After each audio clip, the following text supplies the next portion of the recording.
welcome back to Dukascopy TV. I'm Monica Gibson, and joining me in the studio today is Sebastien Henin. Sebastien, welcome to the studio. Thank you very much. Good afternoon. Good afternoon. Now we're talking about, you're based in Abu Dhabi. If we look at Iran, since 1979, the economy really has been crippled by separate sanctions, etc., devastated with different things that would have been going on. What would be the impact in the case of normalization, would you think? We could have a major impact for the Iranian economy. As you mentioned, you have the embargo has been pretty successful, and right now many industries are completely obsolete. Many production facilities in Iran are obsolete. So we should expect first a major boom in terms of trade for the country. We have tried to assess this impact. For instance, we have compared the net FDI stock to GDP, which is pretty low in Iran. It's around 5 to 6% compared to 15% plus across emerging markets. At the same time, we have tried to compare also what happened in Eastern Europe after the fall of the Berlin Wall. And again, the net FDI stock to GDP has reached 15 to 20% after 1 decade. So if we transpose these figures in the case of Iran, we should expect FDI of 40 to 60 billion USD invested in the country. Wow, it's quite a substantial number, but we're some 3 years since the Arab Spring. What's the political and economical situation? Have things changed since then? Yes, a lot of things have changed. We have seen in many countries across the region some new constitutions. Recently we had again Egypt and Tunisia, which is pretty positive.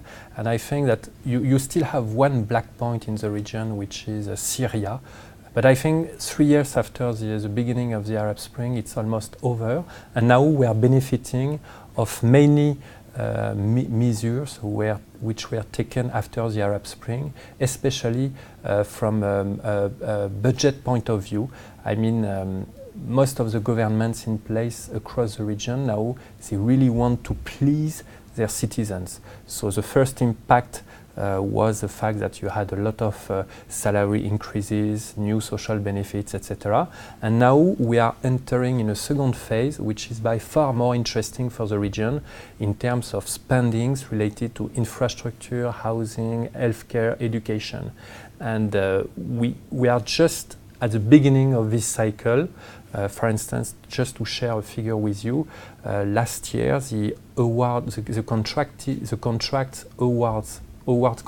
in the region were up 20% across all sectors, and we think that we are just at the beginning of a new cycle. Okay, now what would be the implications of the inclusion of the UAE and the Qatari markets into the index, into the MSCI EM index? What would be the implications of that? Now, we think there are two implications. The first one, it's a good marketing coup for the region. People, to be frank with you, they don't really know the region. You have so far only one country in the region, it's Egypt. So people, most probably, they will start looking at the region. The second impact is related to the direct flow that we should expect in these markets, due to the fact that you have almost 1.5 trillion USD benchmarked against the MSCI Emerging Market Index.